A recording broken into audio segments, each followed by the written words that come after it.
What happens when the weakest wolf in the pack turns out to be the one destined to save them all? For Alara Thorne, life had always been measured in whispered apologies and averted eyes. Born an Omega in the Silvercrest pack, she'd learned early that survival meant making herself small, invisible, forgettable. Her parents kept her close, their protective hovering bordering on suffocating, always warning her to stay quiet, to never draw attention.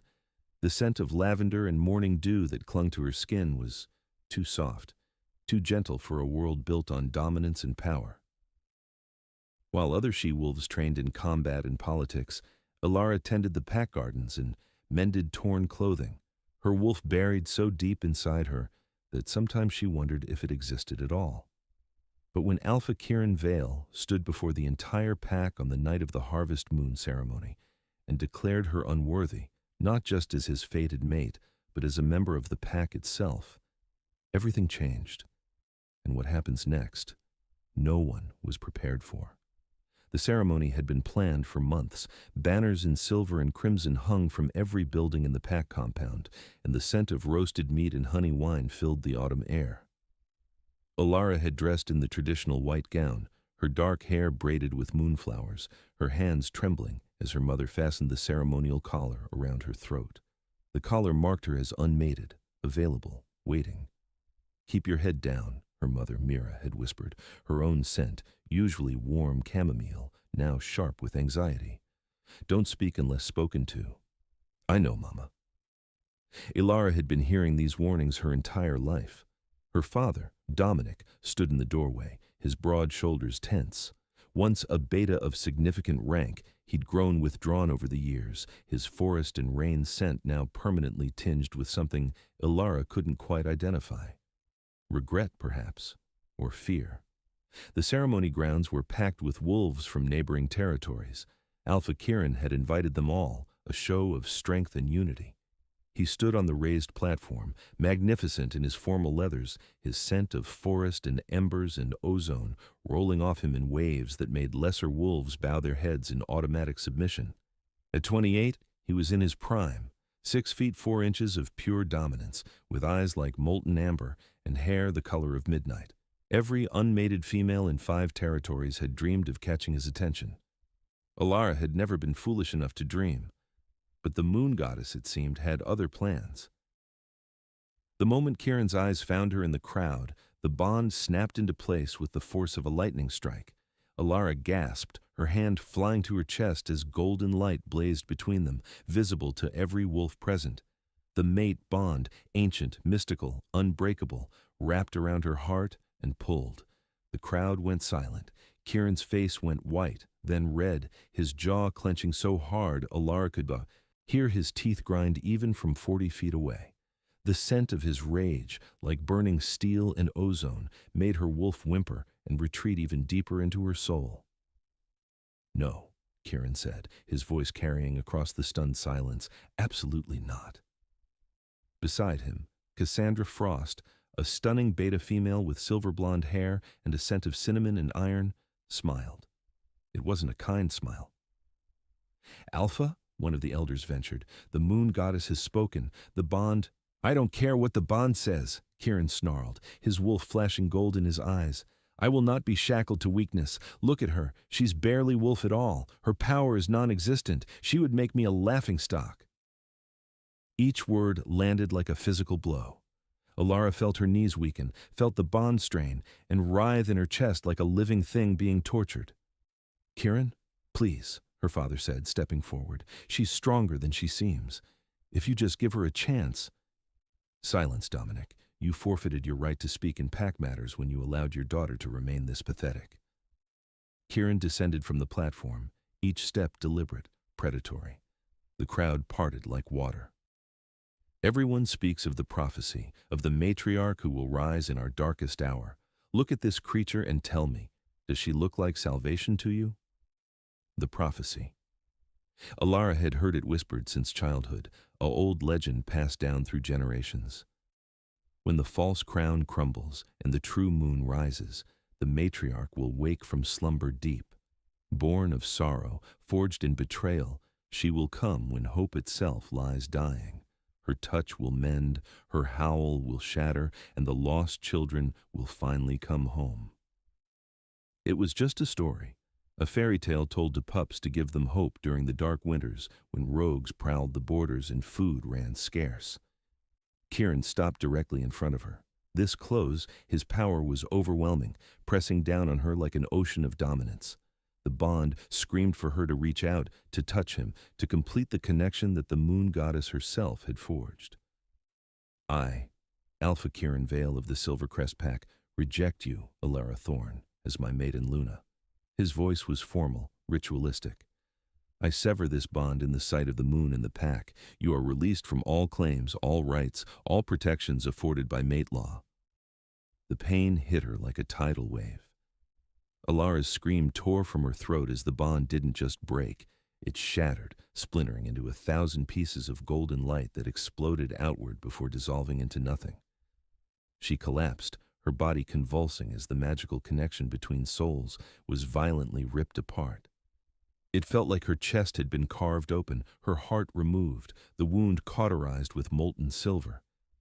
Through the agony, she heard Cassandra laugh. "Someone remove her from my sight," Kieran ordered, already turning away. "And if I hear her name spoken in my presence again, that wolf will join her." Hands grabbed Alara, pack guards, their sense clinical with duty and discomfort. They hauled her to her feet even as her legs refused to support her weight. "Wait," her mother cried out, trying to reach her. "Please, she needs a healer. She needs to leave," Kieran said coldly. "Immediately, beyond our borders. If she's found within Silvercrest territory by dawn, she'll be executed as a rogue." "But the winter storm," someone protested. "She'll die out there without shelter." Then she should have been born stronger. The guards dragged Alara through the compound as the pack watched in silence. Some faces showed pity. Others showed relief that it wasn't them. Her parents stood frozen, her mother weeping openly, her father's face a mask of anguish that Alara didn't understand. Why didn't he fight harder? Why did he just stand there? They took her to the northern gate, the one that opened onto the wild territories where no pack held claim. Beyond those borders lay endless forest, treacherous mountains, and tonight, as the wind picked up and the temperature dropped, the beginning of the worst winter storm the region had seen in decades. "I'm sorry," one of the guards murmured as they released her just outside the border markers. "For what it's worth." Then they were gone, and Alara was alone. The snow began to fall within minutes, soft at first, then harder, until the world disappeared into white. Alara stumbled forward because standing still meant dying faster. Her ceremonial gown, beautiful in the warm lodge, was utterly useless against the cold. Within an hour, she couldn't feel her feet.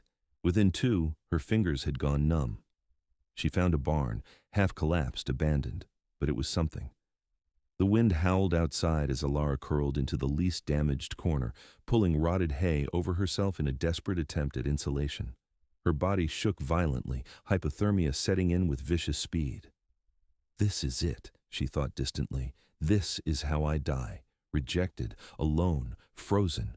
Her wolf, that distant presence that had always been too quiet, too small, finally stirred. Not to save her, to say goodbye. "I'm sorry I failed you," Alara whispered in her mind. Her wolf's response was so faint she almost missed it. "You didn't fail. They did." Then darkness took her. She woke to warmth, not the warmth of fire or shelter, but the warmth of living bodies pressed against her, breathing, hearts beating in steady rhythm.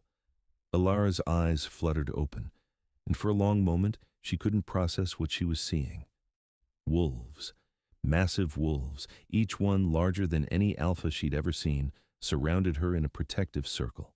Their fur ranged from midnight black to silver white, and they lay so close that their body heat had literally saved her life. Alara counted them, her hypothermic brain struggling to make sense of it. 1, 2, 3, 4, 5, 6, 7, 8, 9, 10. 10 enormous wolves all watching her, with eyes that gleamed with too much intelligence. These weren't ordinary pack wolves. They weren't even ordinary alphas. The largest, a wolf with fur the color of storm clouds and eyes like ancient ice, raised his massive head. The scent of aged oak, winter snow, pine, and an approaching storm rolled off him in waves, not threatening, but powerful beyond measure.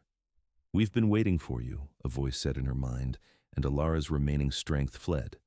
She fell unconscious again, but this time she wasn't afraid. When she woke again, it was daylight, weak winter sun filtering through gaps in the barn's roof. The wolves were still there, but now they sat in a semicircle, and the largest had shifted. The man before her was older than Kieran, perhaps in his late 30s, with silver threading through his dark hair and a scar that ran from his left temple to his jaw. He was bare-chested despite the cold, and every inch of him radiated controlled, lethal power. Authority clung to him like a second skin. "You're awake," he said, his voice like gravel and honey. "Good. I was beginning to worry." "Who?" Alara's voice cracked. "Who are you?" "My name is Theron Ashwood. I lead the Unchained, the wolves you see around you. We are the 10 guardians spoken of in the old prophecies. We serve only the matriarch." His ice-blue eyes held hers steadily. "We serve only you." Alara almost laughed. "You have the wrong person. I'm nobody. I'm weak. My own mate rejected me. Kieran Vale is a fool who doesn't understand what he threw away." Theron settled onto the hay-covered ground, moving with a grace that belied his size. "Tell me, Alara Thorne, do you know why your wolf has always been silent?" "Because I'm Omega. Because I'm broken. Because you were bound." Theron's words fell like stones into still water. "Your power was magically sealed when you were an infant. Your parents made a choice, a terrible choice born of fear, to suppress your true nature. The world tilted. That's impossible." "Is it? Think, Alara. Why were they so protective? Why did they never push you to train, to develop, to grow? Why did your father, once a powerful beta, become a shell of himself?" Memories flooded back. Her mother's constant anxiety, her father's haunted eyes, the way they'd kept her isolated from other pups, from training, from anything that might have awakened her wolf, the strange teas they'd given her every full moon, bitter and thick. "They said it was for my health," Alara whispered. "It was for your suppression. There's an old magic, dark and costly, that can bind a wolf's power. It requires sacrifices, bits of the caster's own souls, their own strength. Your parents have been paying that price for 22 years. "But why? Why would they do that?" Theron's expression softened with something that might have been pity. "Because when you were born, you bore the mark of the matriarch, a crescent moon over your heart, glowing with silver light. The pack. Seer proclaimed you the fulfillment of the prophecy. And your parents were terrified." Alara's hand flew to her chest, to the birthmark she'd always had, a simple crescent, pale against her skin. "This? That mark is a beacon to those who know how to look. When your power wakes, it will glow like starlight." Theron leaned forward. "Your parents feared what your destiny would bring. They feared you'd be taken from them, used, hurt. So they bound you, hid you, tried to make you invisible. They thought if no one knew what you were, you'd be safe." "They were wrong," Alara said hollowly. "Yes, because binding power doesn't destroy it. It only compresses it, building pressure like water behind a dam. And when Kieran rejected you, when he severed the mate bond, he shattered the binding magic holding your power in check." As if on cue, Alara felt it. Deep inside her chest, something was moving, waking, growing. Her wolf, silent for so long, was stirring with the force of an earthquake. "Hello," the voice in her mind said, and this time it wasn't faint or weak. It was strong, clear, ancient. "I've been waiting so long to speak with you." Alara gasped, her hands clutching at her chest. She's talking to me."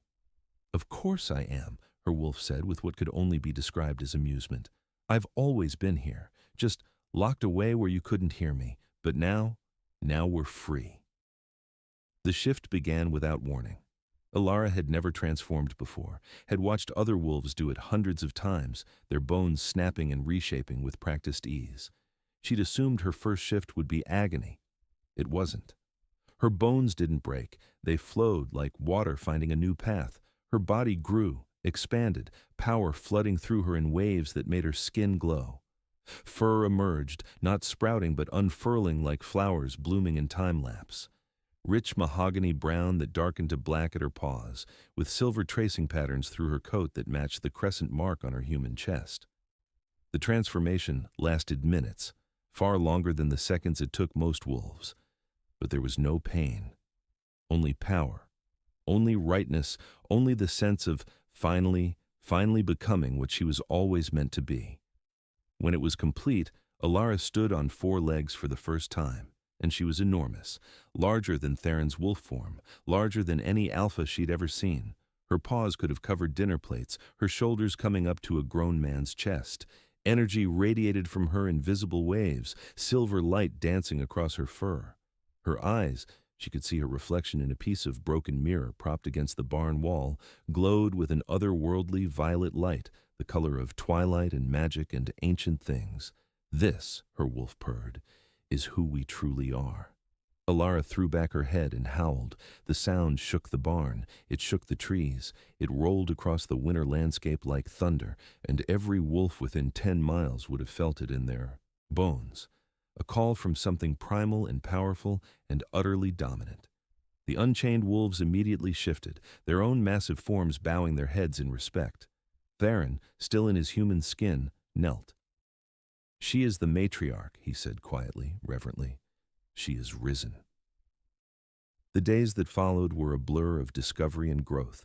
Theron's pack had established a camp deeper in the wild territories, a clearing ringed by ancient pines where they had waited. For months, they told her, following rumors and prophecies and the pull of fate itself. Learning to control her shift was the first challenge. Unlike most wolves who could transform at will once they'd managed their first change, Alara's power was so immense it wanted to burst free at every strong emotion. Anger, joy, fear, all of it threatened to trigger the transformation. "You must find your center," Theron told her on the 3rd day, his patient presence steadying her as she struggled to return to human form after a spontaneous shift. "Your power is an ocean. You don't fight oceans, you learn to swim." "Easy for you to say," Alara panted, her wolf form rippling unstably. "You've had decades of practice. And you'll have decades more, but right now breathe. Find the part of you that's still human, the part that thinks in words, that remembers your mother's face, that knows the taste of honey on bread." Slowly, so slowly, Alara found her way back. The shift reversed and she collapsed into the snow, naked and shaking. One of the Unchained, a female named Lyra with tawny fur and kind amber eyes, immediately wrapped a fur cloak around her shoulders. "Better," Lyra said warmly. Her human form was striking, with burnished copper skin and hair in dozens of small braids. "You held it 30 seconds longer that time. I feel like I'm trying to hold back a waterfall with my hands." "That's because you are." This came from Rook, the youngest of the Unchained at just 25, with black hair and silver eyes that saw too much. He had a talent for appearing without warning, and his scent, smoke and night-blooming jasmine, gave nothing away about his emotions. "Your power isn't meant to be suppressed anymore. You need to use it, let it flow, direct it." "Direct it how?" Rook grinned. "That's what we're here to teach you." As it turned out, the matriarch's power extended far beyond simple dominance. Alara discovered she could sense emotions through the pack bonds, not just surface feelings, but deep currents of pain, joy, fear, hope. She could soothe anxiety with a touch, heal minor wounds by channeling energy through her hands. "It's empathic magic," explained Saskia, a scholarly wolf with gray-streaked brown hair and spectacles she didn't actually need but wore out of habit. Her scent of old books and lavender tea made Alara feel instantly comfortable. "The matriarch's gifts are about connection, unity, healing what's broken. You're essentially the immune system for pack bonds." The Unchained themselves were a fascinating group. Beyond Theron, Lyra, Rook, and Saskia, there was Magnus, built like a mountain, gentle as summer rain, with a laugh that could shake foundations. He cooked meals that made Alara weep with their perfection and told stories that had everyone howling with laughter. Cade and Finn, Twin brothers, one light-haired and sunny, one dark and brooding, who finished each other's sentences and fought like they were trying to kill each other until anyone else threatened their sibling. Then they moved as one devastating unit. Vera, silent and deadly, with more knives hidden on her person than seemed physically possible. Her scent of steel and winter roses never changed, and she'd once spent 40 minutes explaining to Alara the 17 best places to stab someone for maximum damage. Tobias, the healer, older even than Theron, with gentle hands and eyes that had seen too much suffering. He smelled of sage and river stones, and his voice could calm the most panicked wolf. And Kira, wild and beautiful and completely feral when she chose to be, with crimson hair and a scent of wildfire and spice. She was the first to make Alara laugh, really laugh, after the rejection. They became her family, her true pack. Not bound by blood or territory, but by choice and destiny, and something deeper than words could express. Theron became something more.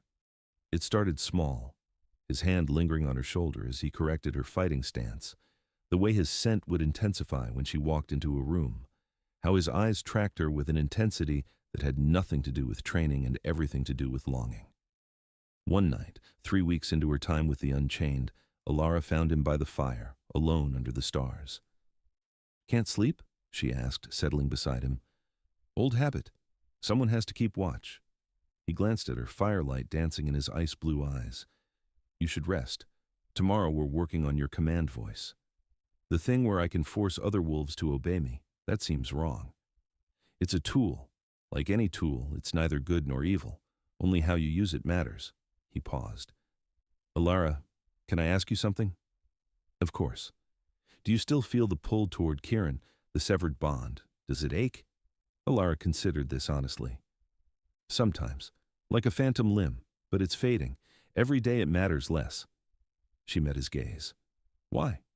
"Because mate bonds can be remade. Not fated bonds. Those are one chance only.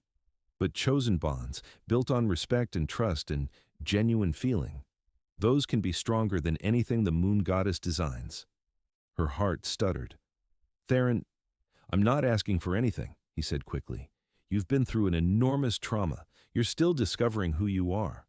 I just wanted you to know that when you're ready, if you're ready, the Unchained follow you, not just because of prophecy, but because we want to. And he cleared his throat, I would very much like to court you, properly, when you're ready." Alara felt tears prick her eyes, not from sadness, but from the overwhelming gift of being chosen, truly chosen, not by the gods, but by someone who saw her, really saw her, and wanted her anyway. "I'd like that," she whispered. His smile could have lit the entire forest. Days turned to weeks. Winter deepened, but in their protected clearing, Alara bloomed. Her confidence grew. Her control solidified. She sparred with Magnus and only lost half the time. She practiced healing on Vera's deliberately acquired training injuries. She learned to hear lies in heartbeats and truth in scents. She became something she'd never been allowed to be, herself. But peace, in the world of wolves, never lasted long.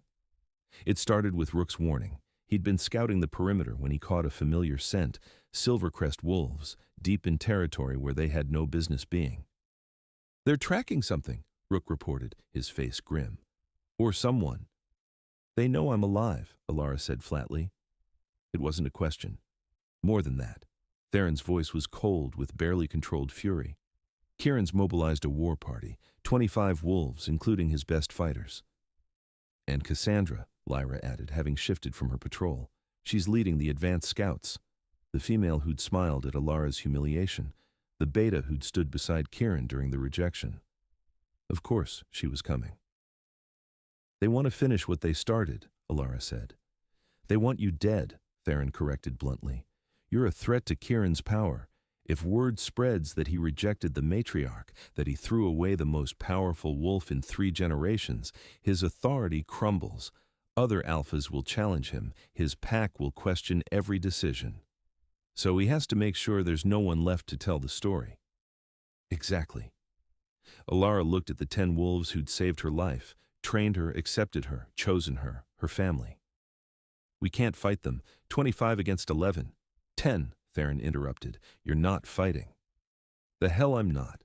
"Alara, no." She stood, letting her power rise, letting her eyes flash violet. "I'm done being protected. I'm done hiding. If Kieran wants me dead, he can face me himself. But I won't hide behind any of you."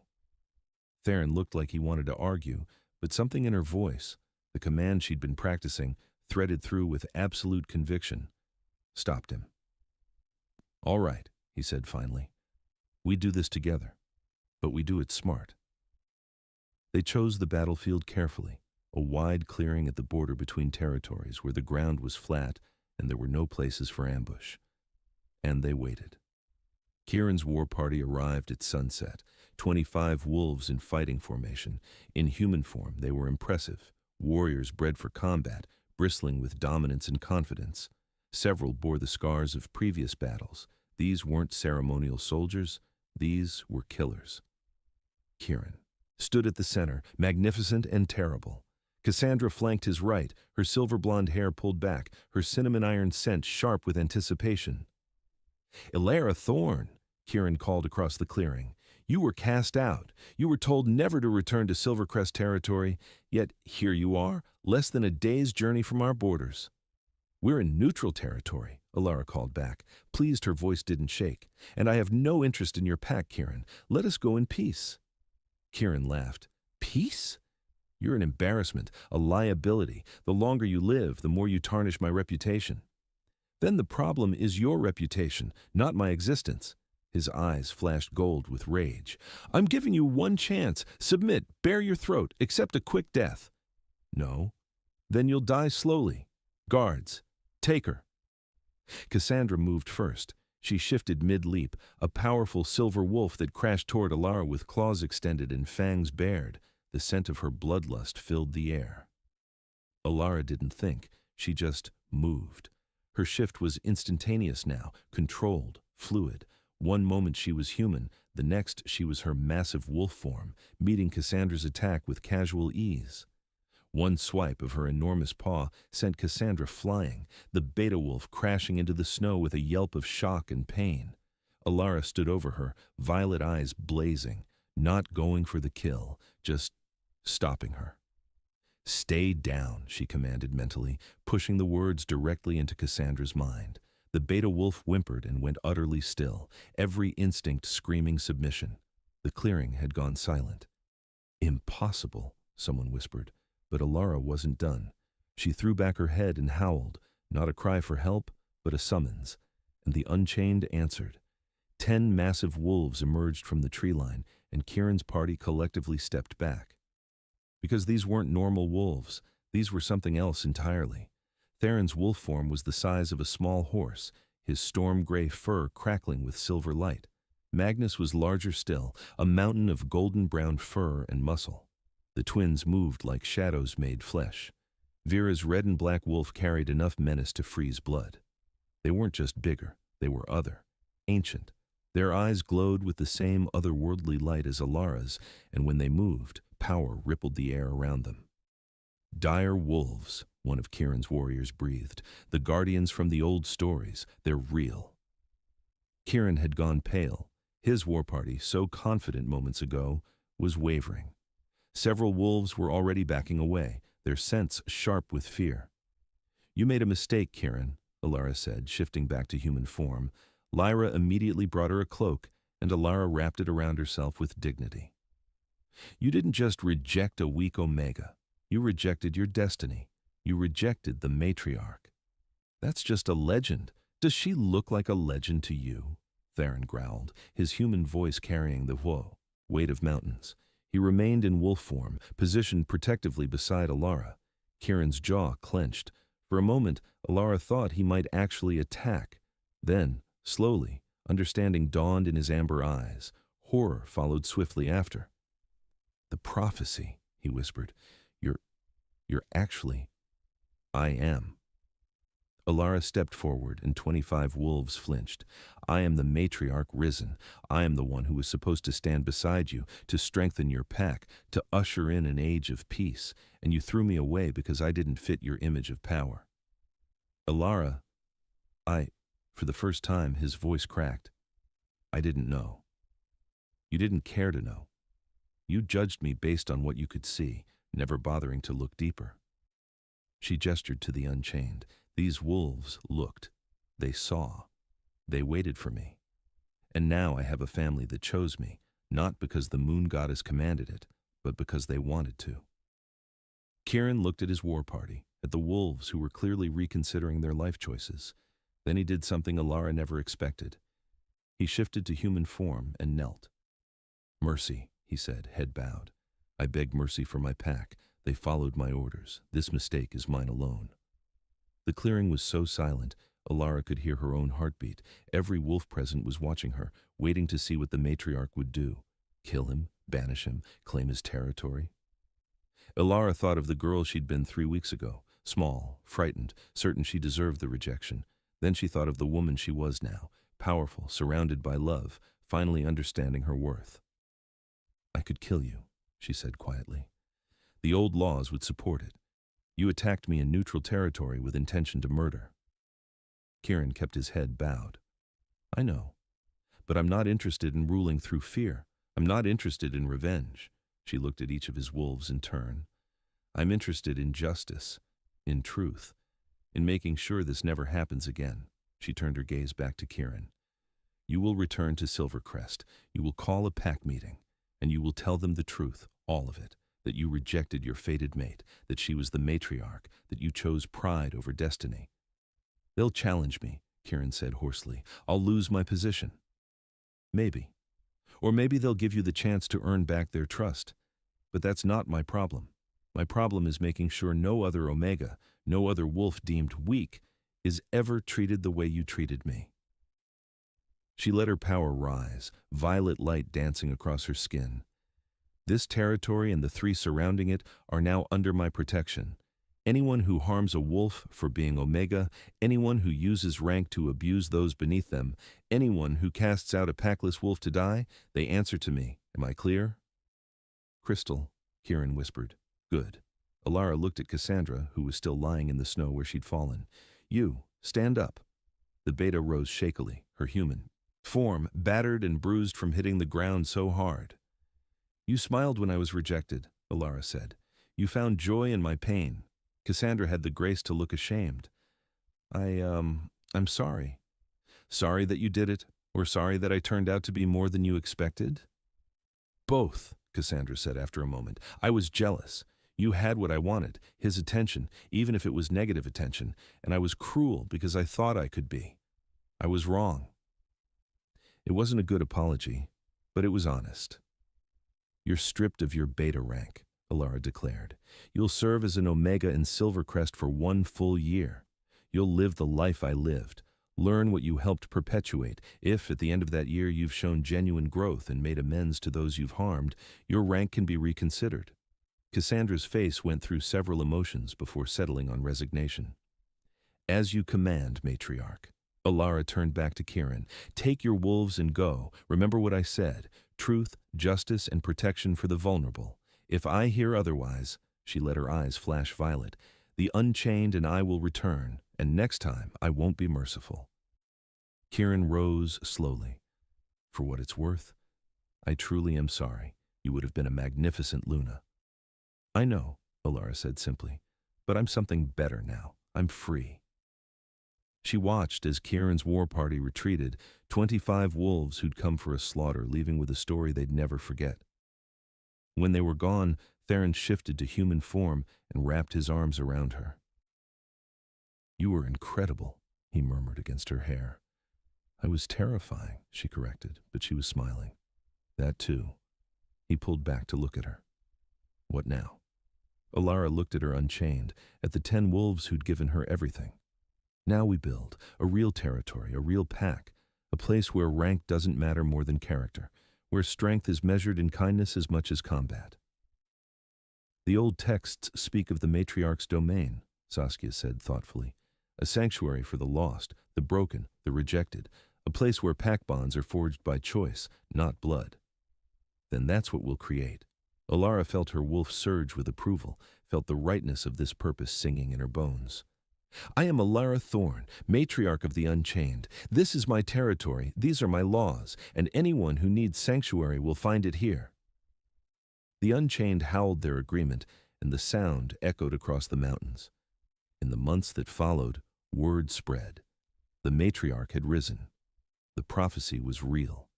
And wolves began to arrive. Omegas cast out by their packs, betas tired of corrupt alphas, even a few alphas who wanted to serve something greater than their own ambition. Alara's territory grew. Her pack flourished. And when she and Theron completed their chosen mate bond under the light of the full moon, the magic that blazed between them was strong enough to rival any fated pairing. The mark that appeared over both their hearts, a crescent moon surrounded by storm clouds, declared to all who saw it. They had chosen each other, and that choice was sacred. Her parents came eventually. They knelt at the border and begged forgiveness, explaining through tears how they'd been so afraid of losing her to the prophecy that they'd tried to hide her from fate itself. Alara didn't forgive them immediately. Some wounds needed time, but she allowed them into her territory, gave them a chance to prove their remorse through actions rather than words. Slowly, over seasons of patient work, they rebuilt what had been broken. And when the blood moon rose on the winter solstice, painting the sky crimson and waking something ancient and hungry in the deep places of the world, Alara stood on the highest peak of her territory with the Unchained at her back and her mate beside her. "It's coming," Theron said quietly, his enhanced senses picking up the distant sound of something massive moving through the earth. "I know," Alara replied, her violet eyes scanning the horizon. "The prophecy had a second verse, didn't it?" Saskia cleared her throat and recited, "When blood moon rises and old debts come due, the matriarch will stand at the edge of the world. She will face the shadow that devours light, and her choice will determine if dawn ever comes again." "Comforting," Rook muttered. Alara smiled, fierce and unafraid. She'd been cast out to die. She'd been rejected, humiliated, left for dead in a frozen wasteland. And she'd survived. More than survived. She'd transformed into something powerful, something necessary, something the world needed. Whatever was coming, she would face it. Not alone. Never alone again. "The Unchained stands ready," Theron said, and the other 9 echoed the declaration. "Then let it come," Alara replied, her power rising like a tide. "We'll be waiting." And so, Alara's journey as the matriarch began, a journey from rejection to redemption, from weakness to unimaginable strength, from a girl who believed she was nothing to a woman who knew she was everything the world needed her to be. She learned that true power wasn't about dominance or fear, but about connection, compassion, and the courage to choose love, even when the world had taught her only cruelty. Her story became legend. Songs were sung about the Omega who rose to become queen, about the Alpha who rejected destiny and lived to regret it, about the Unchained who followed prophecy into the heart of winter and found their salvation waiting. But more importantly, her story became hope. Hope for every wolf who'd ever been told they were lesser. Hope for every soul who'd been cast aside. Hope that even in the darkest moment, when all seems lost, transformation is possible. What do you think happens when the shadow that devours light finally arrives? What would you do if you were given the power to reshape the world? And could you choose mercy when faced with those who'd shown you none?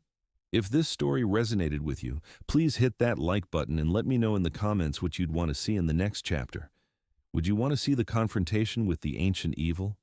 A deeper dive into Alara and Theron's relationship? Maybe the story of one of the other Unchained? Don't forget to subscribe and turn on notifications so you never miss an upload.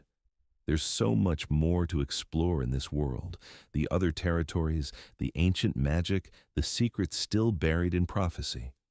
Thank you for listening, and thank you for being part of this journey. We'll see you in the next chapter.